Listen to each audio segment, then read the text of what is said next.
नमस्कार साथियों, स्वागत है आप सभी का। तो आज की क्लास में हिंदी व्याकरण के ऐसे प्रश्नों के बारे में पढ़ेंगे जो परीक्षाओं में पूछे जाते हैं और हो सकता है कि इस बार भी ये प्रश्न आपसे पूछे जाएं।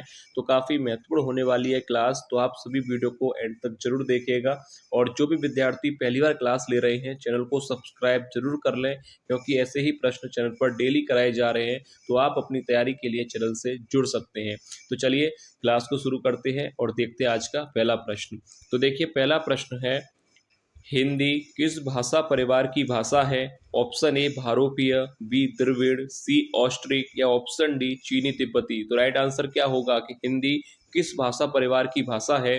तो याद रखिएगा, ऑप्शन ए राइट आंसर हो जाएगा, हिंदी भारोपीय परिवार की भाषा है। ऑप्शन ए राइट आंसर होगा। अगला प्रश्न है, हिंदी भाषा किस लिपि में लिखी जाती है? Option A Gurmukhi, B Brahmi, C Devanagari या ऑप्शन डी सौराष्ट्री। तो राइट आंसर क्या होना चाहिए? हिंदी भाषा किस लिपि में लिखी जाती है और ये प्रश्न पूछा जाता है। तो राइट आंसर आपको याद रखना है कि हिंदी भाषा देवनागरी लिपि में लिखी जाती है। ऑप्शन सी राइट आंसर हो जाएगा, याद रखिएगा। अगला प्रश्न है, वर्तमान हिंदी का प्रचलित रूप क्या है? Option A Awadhi, B Brajbhasha, C Khari Boli या ऑप्शन डी देवनागरी। तो राइट आंसर क्या होगा कि वर्तमान हिंदी का प्रचलित रूप क्या है? तो याद रखिएगा, ऑप्शन सी राइट आंसर हो जाएगा, खड़ी बोली। वर्तमान हिंदी का प्रचलित रूप खड़ी बोली है, तो ऑप्शन सी राइट आंसर होगा। अगला प्रश्न है, भारतवर्ष में हिंदी को आप किस वर्ग में रखेंगे? ऑप्शन ए राजभाषा, बी राष्ट्रभाषा, सी विभाषा या ऑप्शन डी तकनीकी भाषा। तो राइट आंसर क्या होगा? भारतवर्ष में हिंदी को किस वर्ग में रखा जाएगा? तो देखिए, राइट आंसर होगा ऑप्शन ए राजभाषा। भारत में हिंदी को राजभाषा का दर्जा दिया गया है। और अगर आर्टिकल आपसे पूछा जाए तो याद रखिएगा, आर्टिकल 343 के अनुसार भारत की राजभाषा हिंदी है, याद रखिएगा। अगला प्रश्न है, भारतीय संविधान में किन अनुच्छेदों में राजभाषा संबंधी प्रावधानों का उल्लेख है? ऑप्शंस दिए गए हैं, तो राइट आंसर क्या होगा? परीक्षा के लिए इंपॉर्टेंट प्रश्न है और ये पूछा जाता है, तो ध्यान से इसका आंसर देखिएगा कि राजभाषा संबंधी प्रावधानों का उल्लेख किस आर्टिकल में है। तो याद रखिएगा, ऑप्शन पहला ही यहाँ पर सही हो जाएगा, 343 से 351 तक। याद रखिएगा, आर्टिकल 343 से 351 तक राजभाषा संबंधी प्रावधानों का उल्लेख किया गया है। अगला प्रश्न है, भाषा की सबसे छोटी इकाई है? ऑप्शन ए शब्द, बी व्यंजन, सी स्वर या ऑप्शन डी वर्ण। तो राइट आंसर क्या होगा? भाषा की सबसे छोटी इकाई किसे माना गया है? ऑप्शन डी राइट आंसर हो जाएगा, वर्ण को, याद रखिएगा। अगला प्रश्न है, वर्णमाला कहते हैं ऑप्शन ए शब्द के समूह को, बी वर्णों के संकलन को, सी शब्द गणना को या ऑप्शन डी वर्णों के व्यवस्थित समूह को। तो देखिए, वर्णमाला किसे कहा जाता है? तो याद रखिएगा, ऑप्शन डी राइट आंसर हो जाएगा, वर्णों के व्यवस्थित समूह को वर्णमाला कहा जाता है। और ये पूछा जाएगा, तो ध्यान रखिएगा, वर्णों के व्यवस्थित समूह को वर्णमाला कहते हैं। अगला प्रश्न है, वृक्ष पर पक्षी बैठे हैं, इस वाक्य में पर कौन सा कारक है? ऑप्शन ए संप्रदान, बी अपादान, सी कर्म या ऑप्शन डी अधिकरण। तो राइट आंसर क्या होना चाहिए कि वृक्ष पर पक्षी बैठे हैं। तो यहाँ पर आपको विभक्ति देखनी है, पर विभक्ति किसकी होती है? अधिकरण कारक की। तो ऑप्शन डी राइट आंसर हो जाएगा, याद रखिएगा कि वृक्ष पर पक्षी बैठे हैं वाक्य में अधिकरण कारक होगा। अगला प्रश्न है, निम्न में से कंठ्य ध्वनियां कौन सी हैं? ऑप्शंस दिए गए हैं, तो राइट आंसर क्या होगा? कंठ्य ध्वनियां आपसे पूछा गया है, तो याद रखिएगा, ऑप्शन पहला ही यहाँ पर सही हो जाएगा, क कौमा ख। कंठ्य वर्ण है, यानी कंठ से उच्चारित होने वाले वर्ण हैं, याद रखिएगा। और इसके अतिरिक्त यहाँ पर जो कंठ से उच्चारित होने वाले वर्ण हैं वह भी याद रखिएगा, ग, घ और ड। याद रखिए, ये क वर्ग के वर्ण कहलाते हैं जो कि कंठ से उच्चारित होते हैं। ये भी याद रखिए, ये प्रश्न पूछा जा सकता है। अगला प्रश्न है, स्थान के आधार पर बताइए कि मूर्धन्य व्यंजन कौन से हैं? ऑप्शंस दिए गए हैं, तो आपको बताना है कि मूर्धन्य वर्ण या व्यंजन कौन से हैं। तो याद रखिएगा, राइट आंसर यहाँ पर हो जाएगा ऑप्शन सी। याद रखिएगा, यह वर्ण ड कौमा ढ मूर्धन्य वर्ण कहलाते हैं, मूर्धा से उच्चारित होने वाले वर्ण हैं। याद रखिएगा, ग कौमा घ कंठ से उच्चारित होने वाले वर्ण हैं, ज कौमा झ तालु से उच्चारित होने वाले वर्ण हैं और प कौमा फ ओष्ठ से उच्चारित होने वाले वर्ण हैं। याद रखिएगा। अगला प्रश्न है, भाषाई आधार पर सर्वप्रथम किस राज्य का गठन हुआ? Option A Punjab, B Jammu Kashmir, C Rajasthan या ऑप्शन डी आंध्र प्रदेश। तो राइट आंसर क्या होगा? और ये प्रश्न हिंदी की परीक्षा के साथ साथ जीके की परीक्षा में भी पूछा जाता है कि भाषाई आधार पर सर्वप्रथम किस राज्य का गठन हुआ था। तो याद रखिएगा ऑप्शन डी राइट आंसर हो जाएगा आंध्र प्रदेश राज्य का। याद रखिए आंध्र प्रदेश राज्य है जिसका भाषा के आधार पर सर्वप्रथम गठन किया गया था। अगला प्रश्न है, दो वर्णों के मेल से होने वाले विकार को कहते हैं? ऑप्शन ए संधि, बी समास, सी उपसर्ग या ऑप्शन डी प्रत्यय। तो राइट आंसर क्या होगा कि दो वर्णों के मेल से होने वाले विकार या परिवर्तन को क्या कहा जाता है? तो राइट आंसर होगा ऑप्शन ए संधि। याद रखिएगा ऑप्शन ए राइट आंसर हो जाएगा। अगला प्रश्न है, संधि कितने प्रकार की होती है? ऑप्शन ए 1, 2, 3 या 4। तो राइट आंसर क्या होगा कि संधि कितने प्रकार की होती है? तो याद रखिए ऑप्शन सी राइट आंसर हो जाएगा। संधि के 3 प्रकार होते हैं और कौन कौन से होते हैं ये भी देख लीजिए। पहला होता है स्वर संधि, दूसरा होता है व्यंजन संधि और तीसरा होता है विसर्ग संधि। याद रखिएगा तीसरा होता है विसर्ग संधि। तो संधि के कितने प्रकार हैं? 3 प्रकार हैं, स्वर, व्यंजन और विसर्ग। क्लियर है आपको?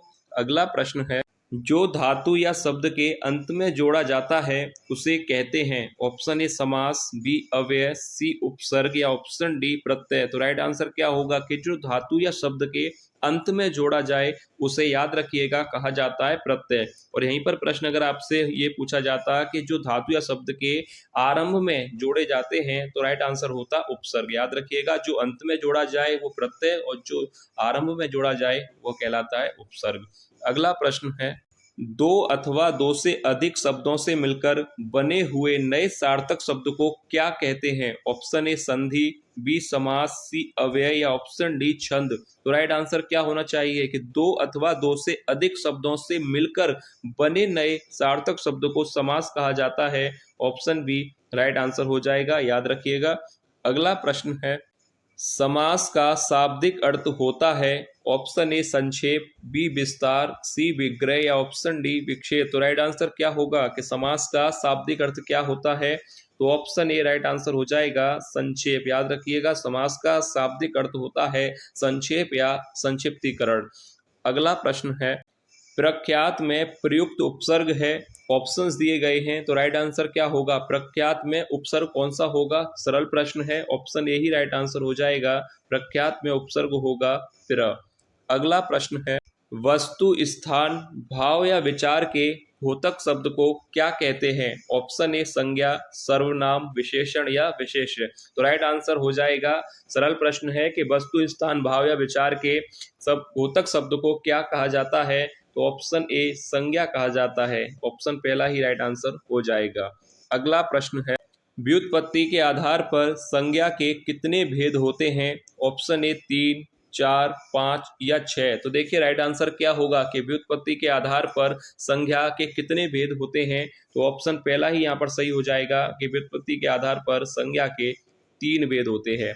अगला प्रश्न है, गमन शब्द को विपरीतार्थक बनाने के लिए आप किस उपसर्ग का प्रयोग करेंगे? ऑप्शन ए उप, आ, प्रति या अनु। तो राइट आंसर क्या होगा कि गमन शब्द है उसका विलोम शब्द हमें बनाना है। तो गमन का विलोम क्या होता है? गमन का विलोम होता है आगमन। तो यहाँ पर किस उपसर्ग का प्रयोग किया जाएगा? तो ऑप्शन बी राइट आंसर हो जाएगा आ का, क्योंकि गमन का विलोम होता है आगमन। अगला प्रश्न है, निर्वासित में प्रत्यय है?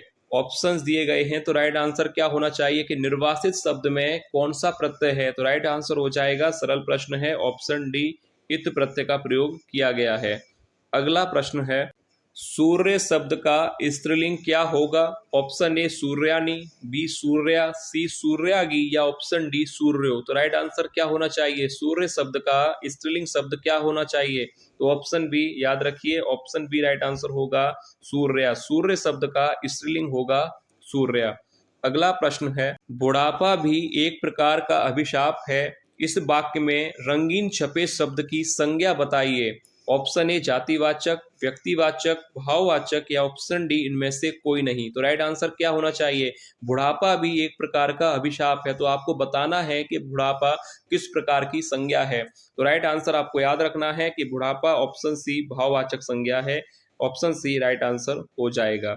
अगला प्रश्न है, जंगल में लगने वाली आग वाक्यांश के लिए एक शब्द क्या होगा? ऑप्शन ए जठरा नल, बी दावा नल, सी बड़वा नल या ऑप्शन डी कामा नल। और ये प्रश्न परीक्षा में पूछा जाता है कि जंगल में लगने वाली आग को क्या कहते हैं। तो याद रखिए ऑप्शन बी राइट आंसर हो जाएगा दावा नल। जंगल में लगने वाली आग को दावा नल कहा जाता है। अगला प्रश्न है, वह स्त्री जिसकी कोई संतान न हो के लिए एक शब्द क्या होगा? ऑप्शन ए कुल्टा, बी बांझ, सी अप्रसूता या ऑप्शन डी विधवा। तो क्या कहा जाएगा कि वह स्त्री जिसकी कोई संतान ना हो, वाक्यांश के लिए एक शब्द होता है ऑप्शन बी, उसे बांझ कहा जाता है। तो एक शब्द हो जाएगा ऑप्शन बी राइट आंसर होगा। अगला प्रश्न है, तरनी तनुजा तट तमाल तरवर छाए में कौन सा अलंकार होगा? ऑप्शन ए अनुप्रास, बी यमक, सी उत्प्रेक्षा या ऑप्शन डी उपमा। तो राइट आंसर क्या होगा? तरनी तनुजा तट तमाल तरोवर छाए में अलंकार होगा ऑप्शन ए अनुप्रास अलंकार। क्योंकि अनुप्रास अलंकार की क्या परिभाषा है कि जहां पर वर्ण की आवृत्ति बार बार हो वहां पर अनुप्रास अलंकार होता है। तो यहाँ पर त वर्ण की आवृत्ति बार बार हुई है, तो जहां पर एक ही वर्ण की आवृत्ति बार बार हो वहां पर अनुप्रास अलंकार होगा। अगला प्रश्न है, स्थायी भावों की कुल संख्या है?